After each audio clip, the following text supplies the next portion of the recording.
ಓಂ ಶ್ರೀ ಗುರುಭ್ಯೋ ನಮಃ. ಮಾಯಕರ ಪ್ರಭುವೇ ನಮಃ.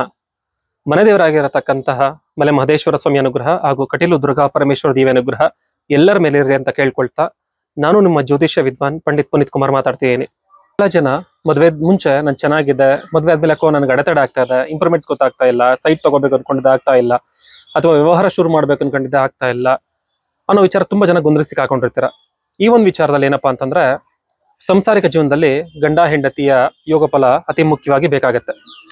ತುಂಬಾ ಜನ ಮದುವೆ ಆದ್ಮೇಲೆ ಗಂಡನ ಮನೆ ದೇವರಿಗೆ ಅಥವಾ ಕುಲದೇವ್ರಿಗೆ ಹೋಗಿ ಪೂಜೆನ ಸಲ್ಲಿಸಿ ಬರ್ತಾರೆ. ಆದ್ರೆ ಹೆಂಡತಿಯ ಮನೆ ದೇವರಿಗೆ ಸ್ಟಾರ್ಟಿಂಗ್ ಅಲ್ಲಿ ಹೋಗಿ ಬಂದ್ರೆ ಮತ್ತೆ ಯಾವುದೇ ಕಾರಣಕ್ಕೂ ಹೋಗೋದೇ ಇಲ್ಲ.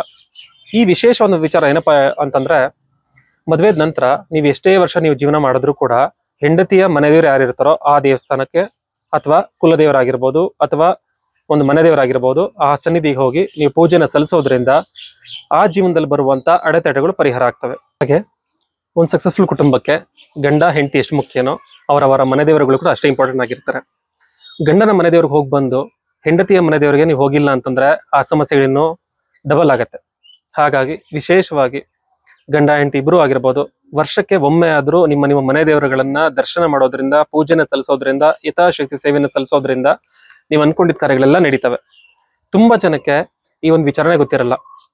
ಒಂದು ಸಲ ಮನೆ ದೇವ್ರಿಗೆ ಹೋಗಿ ಬಂದ್ರೆ ಹೆಂಡತಿಯ ಮನೆ ದೇವರಿಗೆ ಜೀವನ ಪರ್ಯಂತ ಹೋಗೇ ಇರಲ್ಲ ತುಂಬಾ ಜನ. ಅವರೆಲ್ಲರೂ ಈ ವಿಚಾರವನ್ನ ನೀವು ಫಾಲೋ ಮಾಡಿ ಪ್ರತಿ ವರ್ಷ ನಿಮ್ಮ ಮನೆ ದೇವ್ರಿಗೆ ಹೋಗಿ ನಮಸ್ಕಾರ ಹಾಕಿ ಯಥಾಶಕ್ತಿ ಸೇವೆಯನ್ನು ಸಲ್ಲಿಸಿ ಬರೋದ್ರಿಂದ ನೀವು ಅನ್ಕೊಂಡಿದ್ದೆಲ್ಲ ಕೆಲಸ ಕಾರ್ಯಗಳು ನಡೀತವೆ. ಈ ಮಾಹಿತಿಯನ್ನ ಆದಷ್ಟು ನಿಮ್ಮ ಸ್ನೇಹಿತರುಗಳಿಗೆ ಬಂಧು ಬಳಗಕ್ಕೆ ಶೇರ್ ಮಾಡಿ. ಎಲ್ಲರಿಗೂ ಒಳ್ಳೆಯದಾಗ್ಲಿ. ಶುಭಮಸ್ತು.